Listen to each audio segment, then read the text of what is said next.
how to use emojis in Roblox PC. So first, open up any game that you want. For me, I'm just gonna open up Blox Fruits right here. I'll just wait for it to load.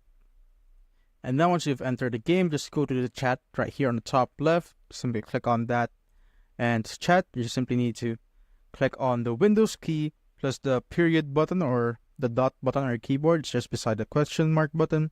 So simply click on the Windows key and the dot or period key on your keyboard at the same time so that it would reveal this emoji menu on your PC.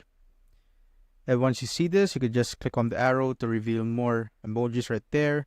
Let's say you want to input this emoji. You could also input many emojis if you want, or multiple emojis, just like so. Once you're done, you could just exit out of this.